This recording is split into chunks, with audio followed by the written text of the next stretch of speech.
Hello, good morning, and welcome to today's Cuppa with Katie. And we're taking over my usual show with the Next Level Love interview series. And it is my absolute pleasure, for so many reasons that we might touch on this morning, to be talking with the gorgeous Samantha Francis around her love story and how she came to find love in, well, we're going to call it part two of her life, although Samantha was a little bit younger than most of the women I've been interviewing, and yet our conversation is still completely, utterly relevant to this series. But let me first say hello to Sam. Hi, darling. How are you?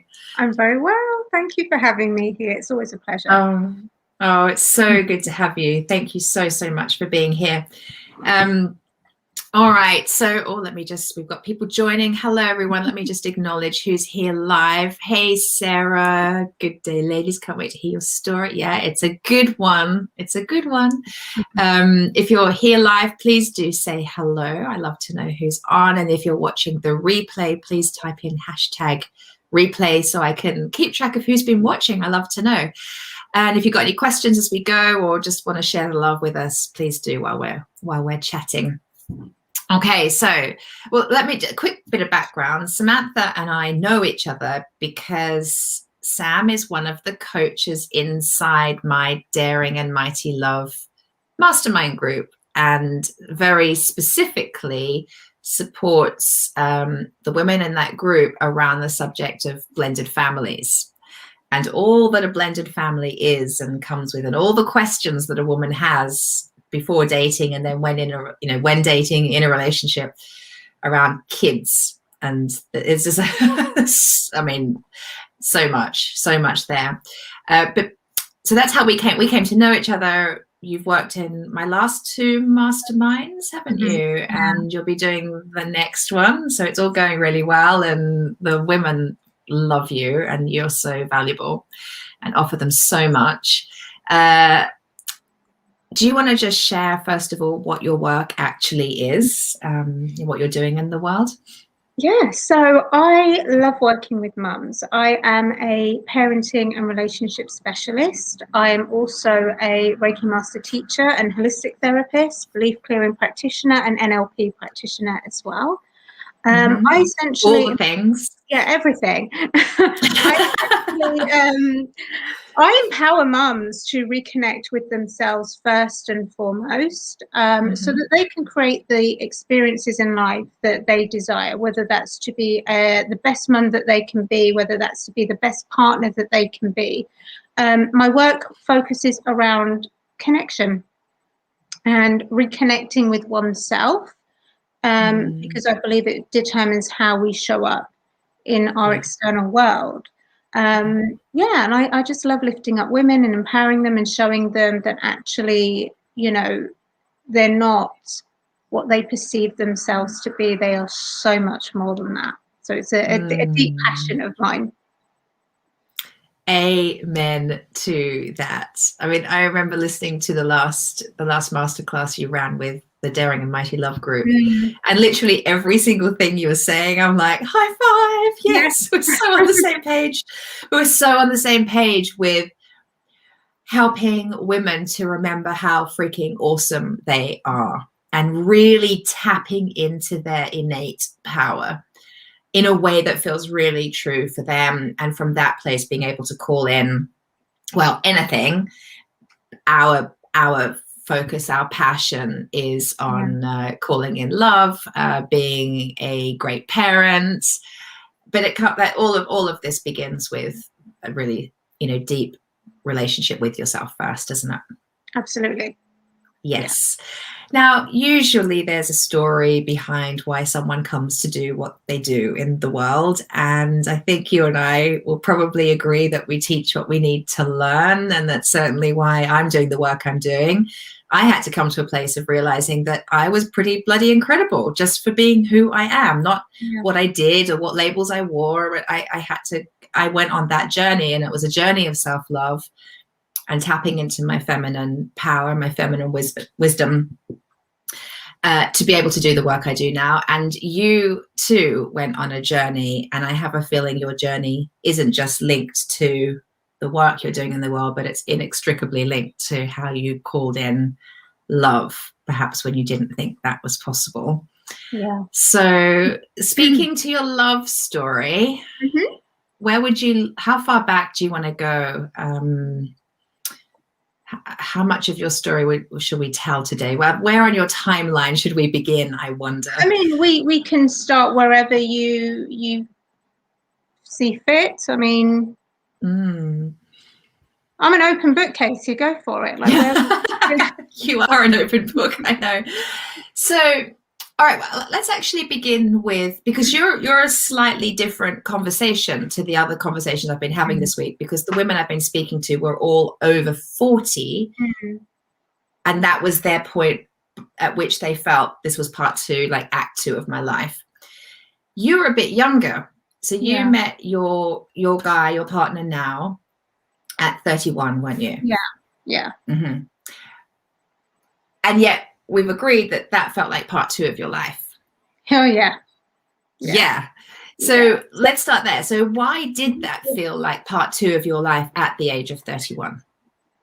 Well, essentially it's because I feel like I had gone through so much prior to that. So just to give a brief background, I had 2 relationships prior to meeting my current partner. One was one from when I was 16, and that was around 6 years, and the other one was 3 to 4 years. But they were incredibly toxic relationships. So the first relationship I had was very violent. It culminated in spending 5 years in the criminal and family courts trying to get some relief from the situation.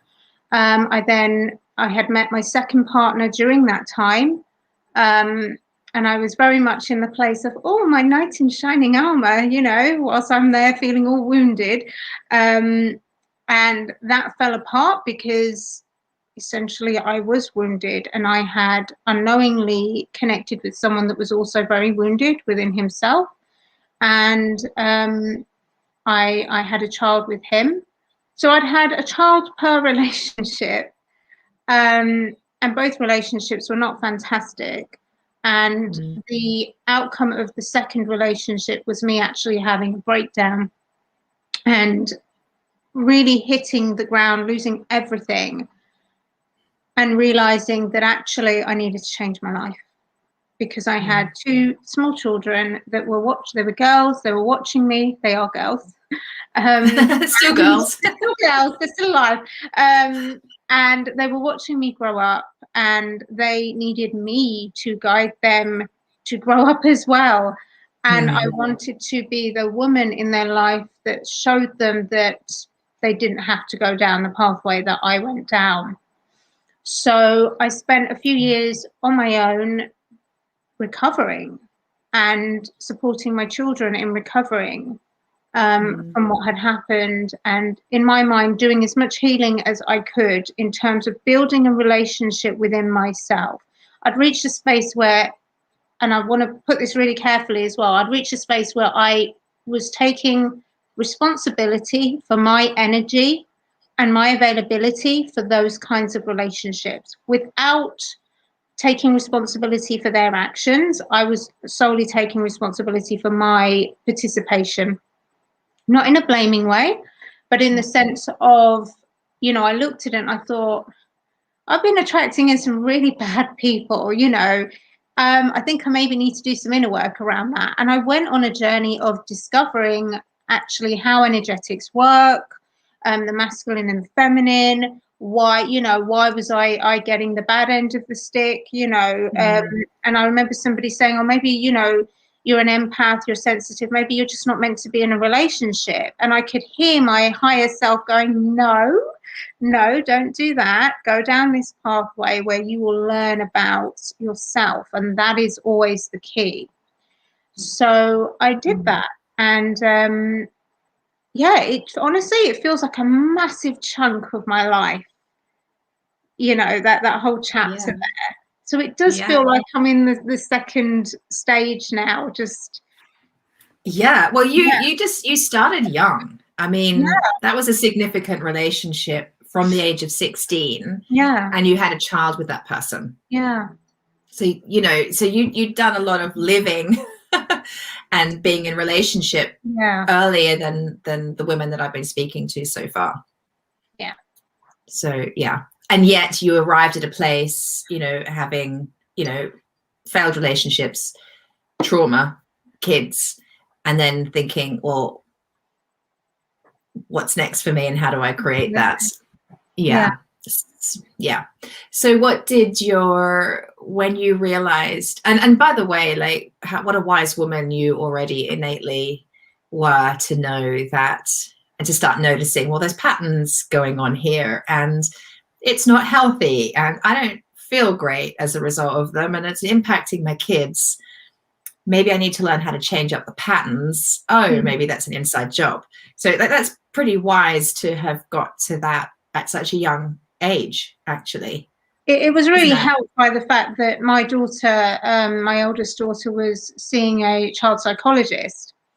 And I smile every time I talk about this because it was a horrible period of time. But what came out of that was the fact that when she was seeing her child psychologist, he was seeing me as well. So he was having sessions with me and sessions with her. And I always sat there thinking, why am I here? Like, why are you having a session with me? I'm not the problem. And that was before I had the light bulb moment. And he would sit and he would dig away and he would go, okay, it sounds like you've got some issues with loss and all these things. And I'm just like, I know what you're doing. I know what you're trying to do. But then it came to me that actually that was part of me coming to the realization that how I felt about myself, the relationship I had with myself, was showing up externally, because it meant I was available for certain things or I just wasn't available for certain things. So that was a big part of it. And I'm forever grateful for those play therapy sessions, because it was just, powerful stuff. Yeah, I bet. So your inner work, because I was going to ask you, so where did your inner work begin? And it began almost unknowingly, not in a planned way, with the child therapist. Yeah. Okay, so then where did you go? Because I love how life shows us our own path. You know, I'm a big believer that the inner work is unique for everybody, and life guides us on a journey. So what was next for you? So it would have been around the time that my second relationship had fallen apart. I'd found out a lot of things about this person where basically he had lied for the majority of the time we'd been together. And I found out I was back in court again because though I'd left the first relationship, I was still experiencing domestic abuse, in terms of he was still being very controlling. He was still following me. He was still doing all of these things. So I was still experiencing that out of the relationship, which I want to make really clear that a lot of people think domestic abuse or violence is just when you're in the relationship. And actually the worst part of that experience was actually when I was out.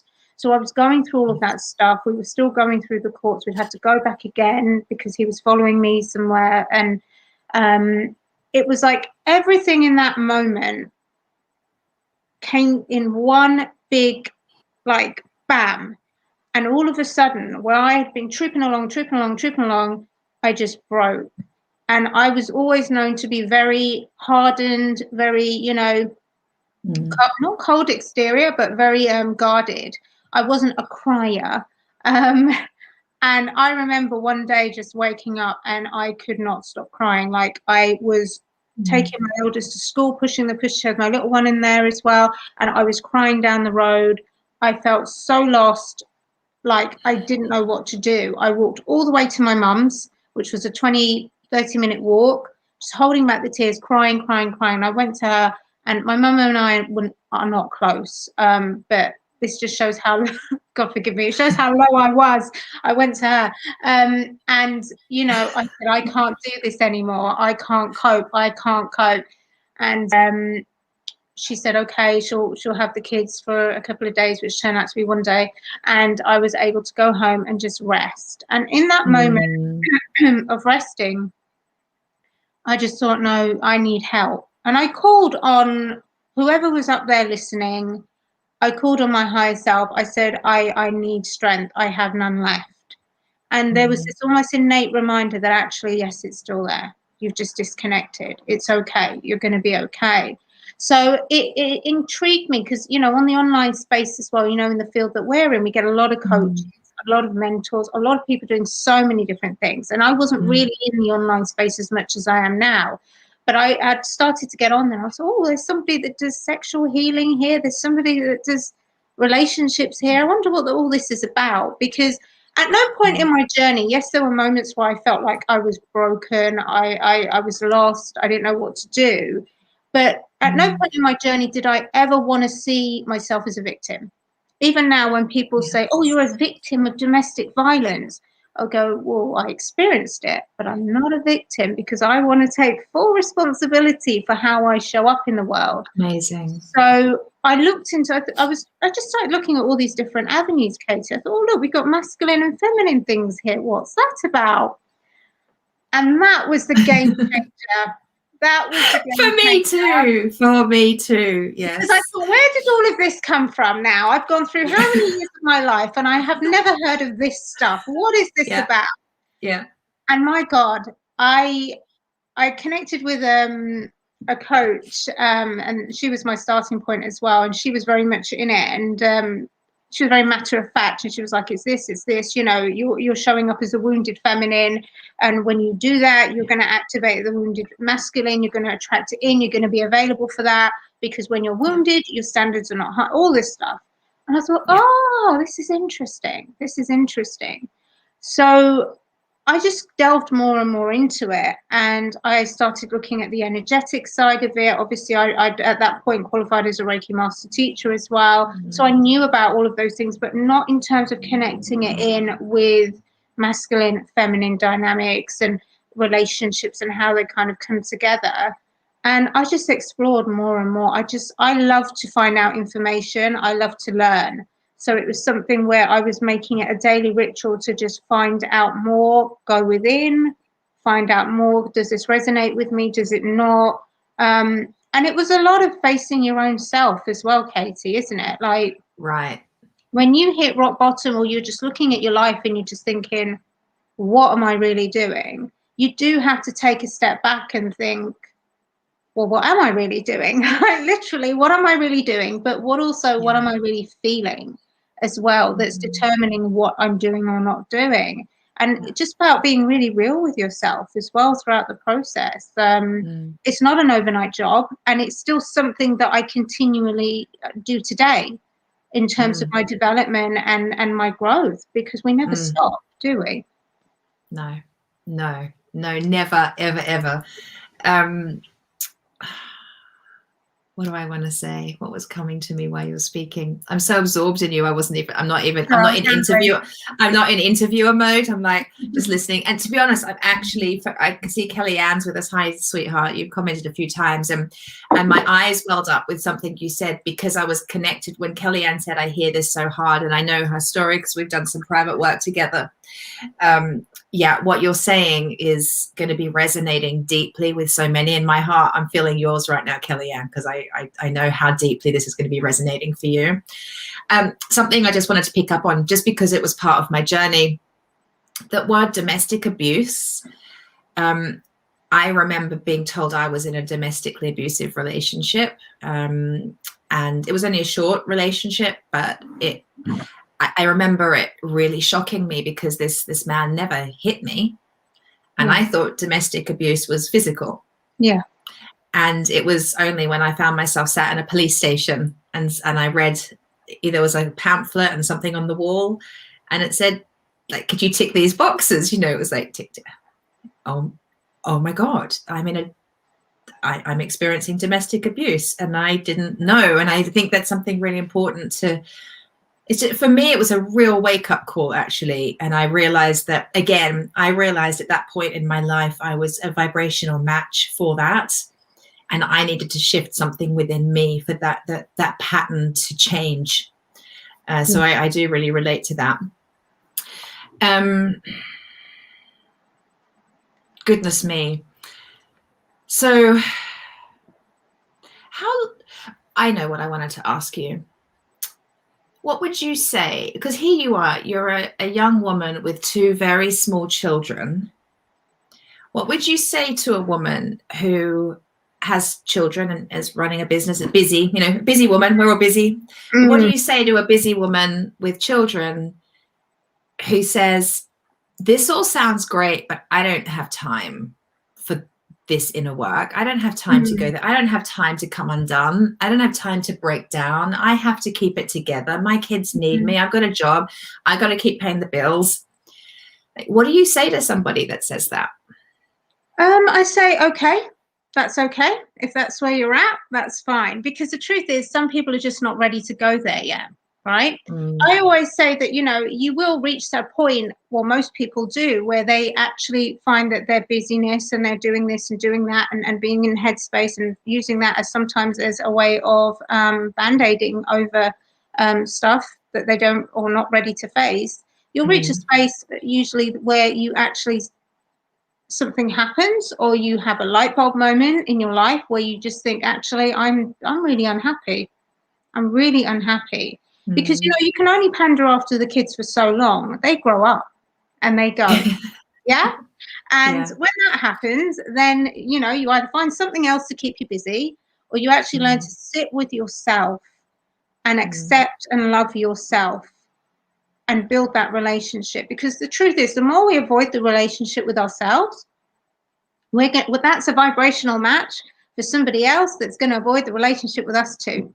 We have to bring awareness to the fact that the relationship we have with ourselves is the most important relationship that we will ever have. Because the truth is, you cannot run from yourself. You can hide for a little bit or for however many years you choose to, but one way or another, you're never running from you. You can't leave you. So you can maybe abandon a part of yourself for a while if that feels aligned with you and your life and where it is. But actually, when you delve into yourself and you face your stuff, it's actually really, really empowering. It shifts you in a way like no other. Like the assumption you have when people say, oh, I don't want to do the inner work, I haven't got time for that. It's because they don't know how they're going to feel on the opposite end, on the other side of it. Because your life will transform. There's no other way. It just will. Shifts and changes will happen. But sometimes people are afraid of that too. Sometimes being in the comfort zone is safe. So this is why when people, I hear it a lot as well, Katie, oh, don't do that in your work. I'll just, what will be, and I'll just keep going on. And I say, that's okay. That's okay. Because we're all on our own journeys. We all have our own pathways. Some of us will explore, some of us won't. But what I always say to women is that we always get to choose. Yes, we do. We do get to choose. Absolutely. Yes. And in my experience, because the beginning of my deepest dive into myself was when my son was 2.5, 3, actually, maybe. And you find the time. Somehow time expands. Somehow things this is the thing, right? When you choose, and I've seen it again and again and again in my life and in my clients' lives, when you choose, life rearranges in a way to create a container so that you can move forward with whatever it is that you are choosing to move forward with. So somehow, I had my biggest, most painful breakdowns at that point in my life when I had a little boy to look after who was still in nappies, and yet somehow I was able to do that in a way that was safe, that didn't impact him, that he wasn't even aware of. He would have been with his dad, or I'd taken myself away to work with a coach or a therapist, whatever. I was always supported to do it in a way that was to the highest will and good of me and my child and anybody else. Always. It always worked out. And I think that might be a great takeaway for some of the women watching this, actually, that little reminder. Absolutely. Because, a lot of the time women will say, well, what if, or like you say, I haven't got the time. The truth of the matter is that I've been a single mum for years and years and years. And I have managed to go from point A to point being still going forward, of course. But, you know, the times when I was doing the self-development, you know, they were in the evening times when my daughter was asleep. There were any times that she wasn't around me. I was researching and learning. Times where, you know, I'd go to bed crying my eyes out. She was in her room. There's always time if it is important to you. And that's where the energy piece comes in. If your energy is saying, yes, I choose to go down this pathway, I choose to delve into myself, I choose to see why it is I keep attracting in these unpleasant situations, you're absolutely right. Life will place itself and reorder for you so that you have that time and space and energy to go down that pathway, because it's for your highest good. Yeah. Yeah. It is exactly that. So, I mean, when you were doing your inner work, did you feel like you would who were you doing it for? And was there an intention to be doing it in order to meet somebody? Like, what was, what was your intention around it? So initially it was because my daughter was diagnosed at the age of 3 with PTSD from an attack that she'd witnessed. And I was so petrified that she would end up like me at that point. So I thought, oh my God, I have my 3-year-old child here. She's been diagnosed. What have I done? Beat myself up. When you say an attack she witnessed, what do you mean? So her father had attacked me in our home. The attack then it was a horrific attack. He'd attacked me, left me with a fractured skull, and she was in the cot and she had witnessed it. Oh, goodness. And it was a big thing because the police had come, an ambulance came, my mum and family had to come to take her. I was covered in blood. It was just horrific. Yeah. And so she'd witnessed that as well. And, you know, she's a child. Children see and they feel, right? So they feel more at that point than anything. Yeah, right? So she was in an environment, even when I took her away from, I mean, this was after we'd split up, would you believe? But, you know, where I was always tense. I was never relaxed. I was looking over my shoulder. You know, there was just so much drama going on and it impacted her. And so when she got the diagnosis, I just thought, oh my God, you know, that was a big part of the whole change your life light bulb moment. So it was primarily at the beginning for her. I just thought, I need to lead. How can I lead her and prevent her with you know, as much as I could prevent her to not go down that pathway if I cannot even work out what kept me there, what would it happen again? You know, what is it about me that was okay with that? And then in my second relationship, he wasn't abusive, but he was a liar, and he stole the majority of my savings and fled the country. So he wasn't a great character either. So though I upgraded slightly, you know, it wasn't fantastic. I love the way you speak about it. It's just kind of laugh at it now because honestly, well, kind of you do. You get to that point, and then but then it's no joke anymore because that's when okay, patterns need to shift and to change exactly this. Right. So I thought, oh my God, another one bites the dust. So I thought, right, that's it now. I need to just do something. I mean, I'm laughing now, but my God, I was just like, oh, I know, and same. No, it's fine. When you look back at it, you think, really, Sam, you did that, but yeah. And yeah, so it was primarily so that they could have a positive female role model in their life, and it did start off with her because I just thought, how am I going to do anything? How am I going to be this mother that I want to be? Because it was so important to get. I had the pressure of getting motherhood right, which I think we all do.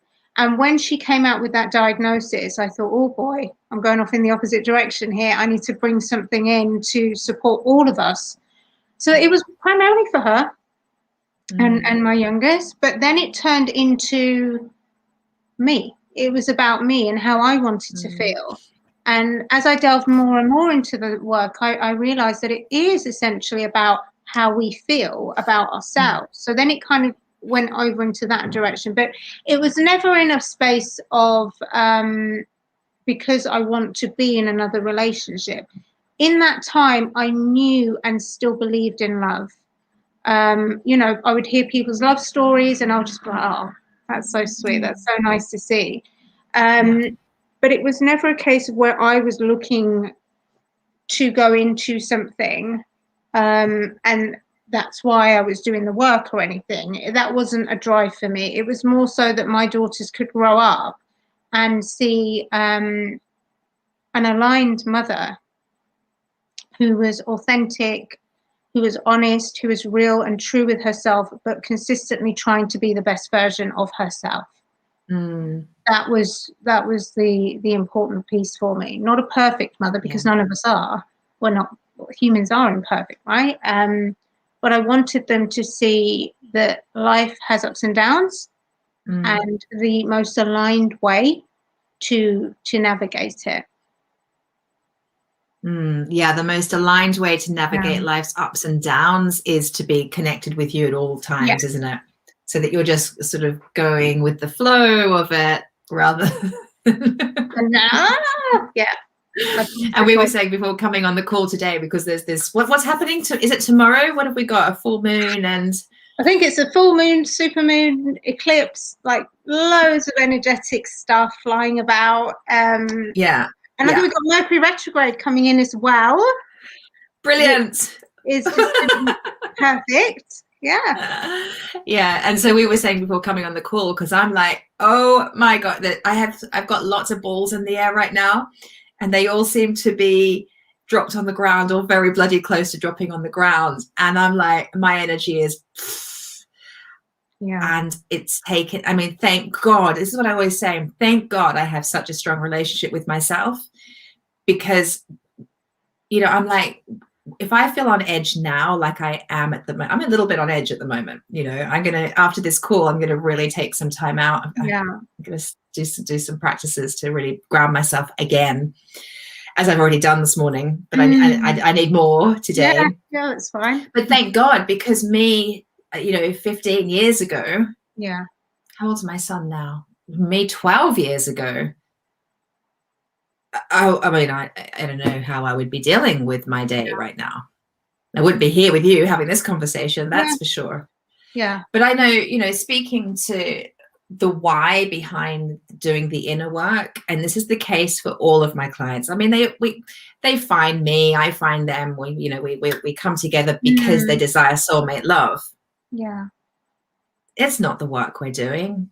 The work is about finding themselves. And when I started out on my journey, it was all about me and me being okay for me and me being able to be there for my son. Kellyanne's feeling it as well. She's doing some tapping. Yeah, good for you, Kellyanne. And it was a few years before that, then it became, okay, now what are the last little pieces that need to shift so I can call in next level love? So at what point did it become that for you? Or like at what point did you feel ready to call somebody in? Because you're on your path, healing yourself, stepping up for your kids, being there for them. When did it shift? Or did it? Like, how did that happen? Well, here's the funny thing. So I'm sat there watching celebs go dating, and I was just captured by this series. Don't ask me why, but I'm watching all these dates. I like to people watch as well. I love psychology and seeing human behavior. So, and they're enjoying my episodes, and it just came to me. I just thought, I want that. I want to be wined and dined. I want to conversate with a man now. Like I felt like that was something I wanted. I didn't feel like I wanted a relationship. I just felt like I wanted to get back out there because I'd in a way kind of gone inwards for a good few years and really see what it was all about, and to also just experience. I love to experience new things. So I'd never actually really dated. I'd gotten into relationships and that was it. I when I was watching these people dating, I thought, how intriguing! Like, this is so interesting. I wonder what that would be like. And a couple of friends had said to me, you know, you've been on your own for a while. At that point, my eldest was desperate for a daddy as well, which I was completely trying to deal with that situation also. But they said, you know, why don't you try one of these online apps or whatever? And I just thought, no, you just meet freaks and weirdos on there, and I'll most probably be the biggest freak on there, and no. And I dismissed it for a while, and then it came up again. And I'm a firm believer when something keeps coming up, pay attention to it. So another friend had said, "Oh, have you gone on any apps?" You know, and I just thought, fine, look, I'll go on there, and I'll just show you all that actually it's absolutely ridiculous and pointless, and the people on there are low level people. You know, I'm the biggest one, obviously, but yeah.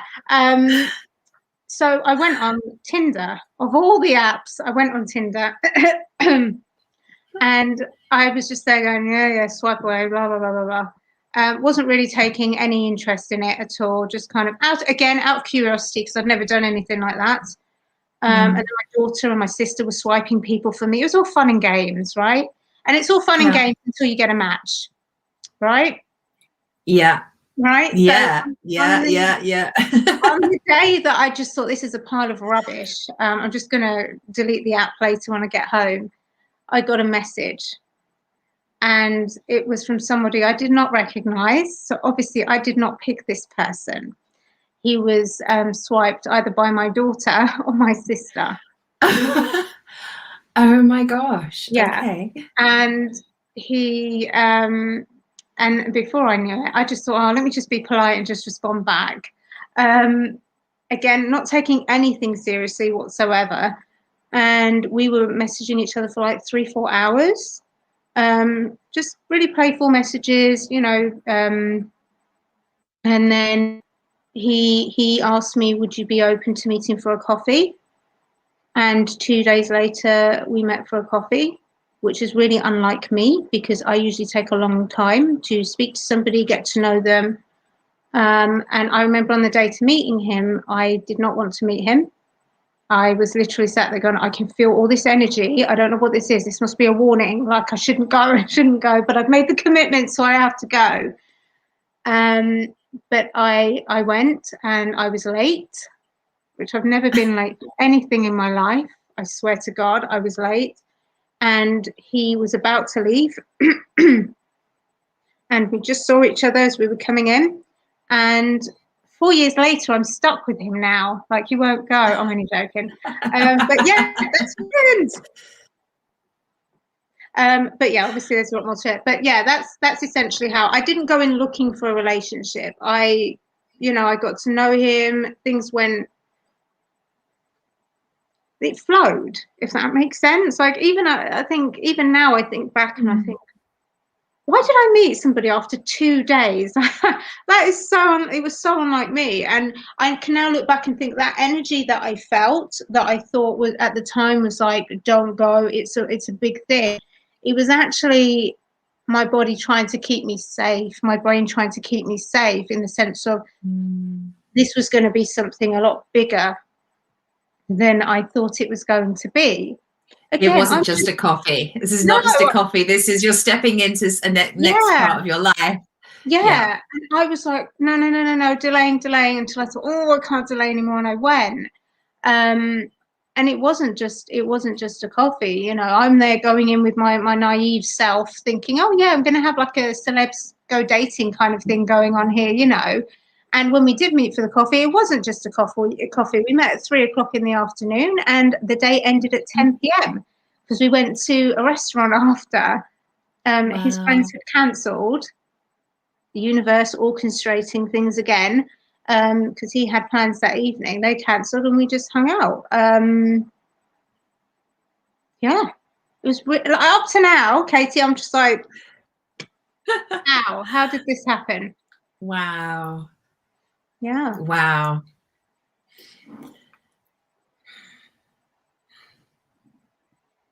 So I know a little bit of your story and what you wanted and so on. I'm wondering if you can share it, because I like because of the work you're doing with women and blended families and helping people with those circumstances. While you weren't particularly looking for somebody like that intentionally when he came in, did you have a feel for whether you wanted him to have kids or not kids, or where were you at on? I mean, I kind of know the answer, but where were you? Can you share the story around that? Though I wasn't looking for a relationship, I always knew in my mind that I didn't, and this is where selfish Sam comes in, I didn't want somebody with children, because I wanted to be a priority in that person's life. I reflect back on it now, and I know that actually that intention was more coming from a bit of a wounded space, where I'd never felt important with my ex-partners. So yeah, I'd put that out there, and he doesn't have children, as far as I know. I'm joking. He doesn't have children, and he is an only child, interestingly, as well. Yeah. He fits the exact, like, physically is exactly what I'd ask for: blue eyes, fair skin, light brown hair. Got that. He was ex-army. He was in the army for a while. Don't ask me why I put that on my list. I just, and fit and healthy, darling. Fit and healthy. Yeah, that's not for the uniform, but yeah. So, and the uniform. So yeah, he. You see, I'd written on a piece of paper years before that. Actually, when I was really wounded, and I was in a place of thinking at that point that I needed to find somebody to love me. This is before I'd done the actual proper work. But I'd written on it, and I'd written everything about how I wanted him to be with my children, his character, his lifestyle, how he looked, how he treated me, all of that. And when I found that piece of paper years later, I think it was a year after I'd met him, I came across it in some paperwork. It ticked every single one of those boxes. Wow. Which is interesting. And though he doesn't have children, he has got elderly parents. So in a sense, like they live up north, so he will make sure he travels back and forth once or twice a month to help them. But it's like having that extra responsibility. But the interesting part of it is that I'm a priority. So there's balance there. Yeah. So it's not a case of like, oh, he's always up there, or he's always, obviously time will go on, and he may need to be, and that's okay, obviously. But it's not something that in my mindset back then I would have ever thought possible. Yeah.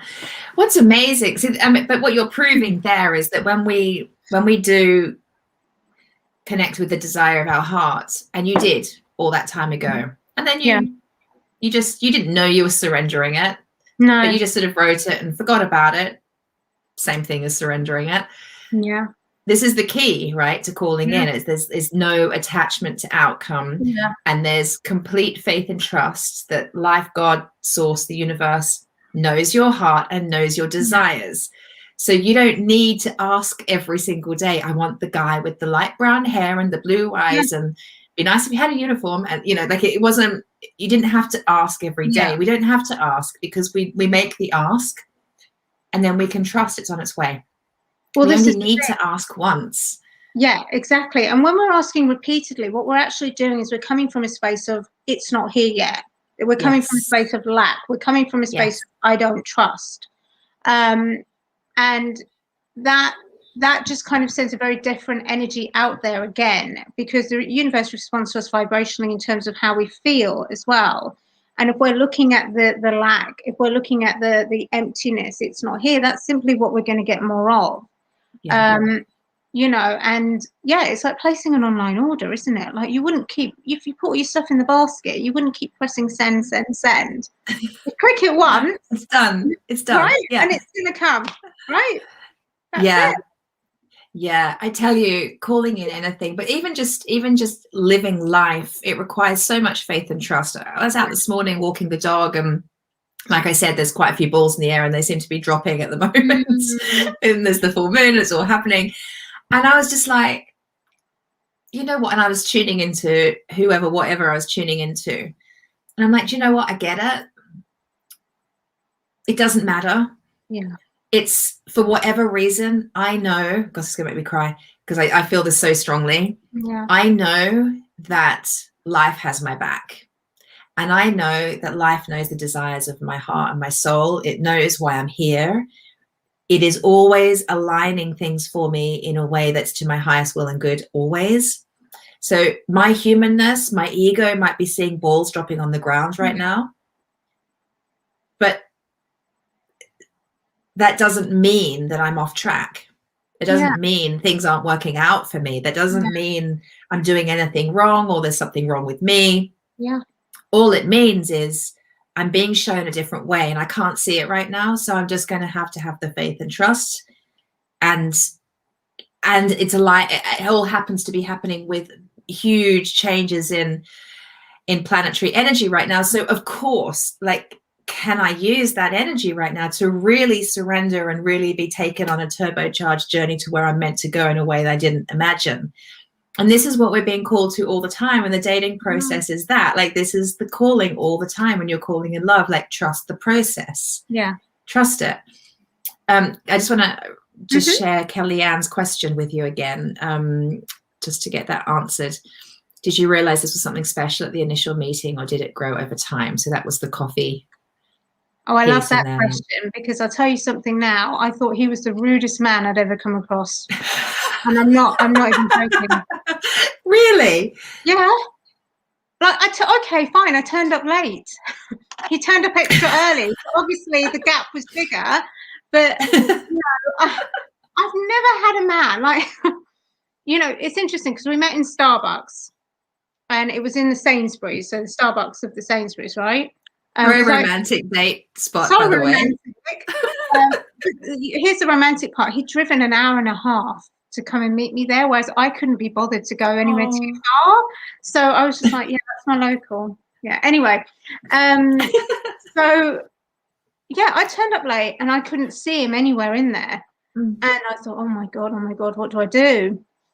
We hadn't exchanged numbers, so the Tinder app wasn't working for some reason. So I couldn't even send a message. And I thought, oh my God, I feel so bad. He's driven all the way here and now he's gone. And then something said, get a coffee and just sit. So I went and I got a coffee. And as I was getting my coffee, and somebody that I hadn't seen in like 10 years came and spoke to me. And I said, oh, how are you? Da, da, da, da. And as I'm speaking to this woman, I can see him right there with his shopping. He'd gone off to go and get shopping, right? I said, forget this idiot, she's not showing up. So he'd gone to get his shopping and he locked eyes so with me. Romantic. Sorry, yeah. I'm like, this is not a romantic first date. It's typical us, by the way, right? So he locked eyes with me and he went like this, went like that, right? And I thought, oh my God. And then he came over whilst I was still talking to this woman, and he went, hi, and I went, oh, hi, this is, and I said to this woman, this is my client, Paul, blah, blah, blah. And then she went and everything, and then he said to me, oh, yes, you bothered to turn up. He basically scolded me, and I remember, it's almost like, when somebody's speaking to you and you've zoned out in shock that actually somebody is speaking to you like that. Yeah. And I was like, okay. And then he said, do you want to get a coffee? I was like, I've got one already. And I said, do you want to? And he was like, yeah, okay. And he threw his bag down dramatically. And in any other circumstance, I would have said, what an abusive man. Like, hell no. But this is where the important piece is, where you know yourself enough and you can feel intuitively within yourself. I liked it. I thought, oh, there's something about him that I like. I like that he's got boundaries. I like the fact that he said to me, I'm not happy that you have turned up late and I've been here, and, and I was curious. That's what it was, Katie. I was curious to find out more about this man that dared to speak to me like that, because there was just something. There was something there. So no, it wasn't connection initially. but it grew. But I wonder if because of the work you've done, I don't want to put words in your mouth. Yeah. Could you sense a difference? Because there's a big difference between toxic disempowered masculine and empowered masculine. The toxic disempowered masculine, you'd feel him like throwing his toys, like victim. Yeah. From a disempowered place. But then there's from the empowered place of, do you know what, you've actually crossed my boundary. I'm just going to let you know that's not okay. I am unavailable to be treated like that. We can go ahead and have the coffee, but just this is where I stand. Could you feel the difference? I think I could, because I think I would have felt intuitively in my body as well that this was somebody that actually could be dangerous, or somebody that actually would be really detrimental to me. I would be able to feel it, despite the fact that I'd felt all this what felt like horrible energy prior to meeting him. But I could also see that it was like, I thought it was funny when he threw his shopping down, like on the floor there. I thought, look at you trying to act like a big man, okay. And I just thought it was hilarious. And then when we sat down, he was just very quiet, you know. And I thought, oh, he's a good listener. He's listening to me. I watched everything with him, and I could feel his energy. And I think we had a good connection from the beginning, to be honest, because I didn't know this at the time, but it came out after. I was actually linking in with what he was thinking as well. So there'd be thoughts that would be coming in my head, and I would be sat there thinking, why am I thinking that? And I didn't say anything until I think it was a week or two later. I said, oh, do you remember when we first met? All these thoughts were coming in my head. And he was like, yeah, I was thinking that at that time. Wow. And even up to now, if I think something, he will come out and he will say something that will be an answer to the thought or the question. Yeah. I love that. James and I have that too. It's uncanny, isn't it? Yeah. But it wasn't toxic. It wasn't toxic energy. Yeah. No. Well, I think you knew that energy well enough, right? Yeah, a little too well, but yeah. Yeah. So how would you describe the relationship that you have now? It's an interesting one with me and him. Sometimes I feel it's a mixed bag of banter, brother sister energy, but not in a like weird way, whatever way that may be. Best friend energy. It's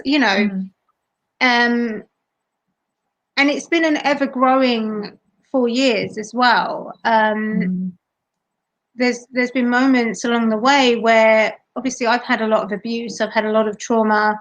I wrote a post about it yesterday because a lot of stuff came up where I will have these moments of being really triggered and deep stuff will come up.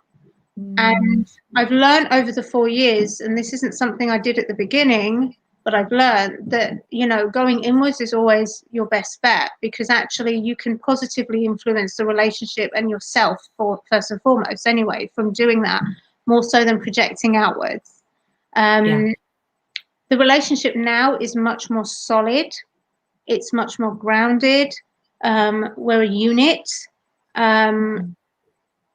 When I'm being a pain in the backside, he knows to ignore me and just leave me to my own devices. So he's not triggered by that. He just allows you to go through your process. He's triggered, but he just like, get on with it, do what you need to do there, because I'm very much, out of the two of us, I'm very much the one that's about emotional development and things like that. For him, he's a bit with it all, but he allows space. He allows me to he knows me really well, and I think that's good, where he doesn't try to kind of swoop in and offer a solution all the time. He can sense and feel when there's time where I need to do work by myself, and that's okay, because I'm very much about kind of doing the inner work for ourselves without the kind of dependency on our partner. Obviously there's times where they'll come in and we can support and everything, but there's some things that will come up that actually only you will know how to deal with it, and they can just hold that safe container, So it's consistently growing, which is really fun Beautiful. and uncomfortable at times, you know, as you say, like, you know, sometimes life happens and it gets a bit uncomfortable and you question things. But it's always important to bring awareness to yourself and in terms of what lens you're looking through as well. Because I think for a lot of us that have gone through any kind of abuse or trauma, it's really easy to slip into a lens of the traumatized woman, or, you know, kind of seeing things to be a bit more negatively than what they are. But interestingly, as you mentioned about, you know, earlier about surrendering, when we can surrender to ourselves, with ourselves, it actually can change your inner lens in terms of how you see things, how you perceive your partner as well. What you may perceive as smothering is actually him trying to love you. Or, you know what I mean? Like things, little shifts like that. So it's continuously growing in a really positive way. Yeah. That's so beautiful. And one final question before we have to wrap up. Did you ever find out who swiped him? Yes. Who was it? My daughter. And now whenever she falls out or he annoys her, I'll just say, well, you brought him here. You know, she'll say, get rid of him. I say, no, you swipe right. You brought him here. That's it. I love that. Oh my goodness. Sam, thank you so much for your time today. Thank you for sharing your love story and for being you in the world. I mean, thank God you had the experiences that you had. While painful, they set you on such a profound journey of healing and transformation, and you're doing amazing work in the world now, helping other people. I mean, thank God for you and all of your experiences. Amazing.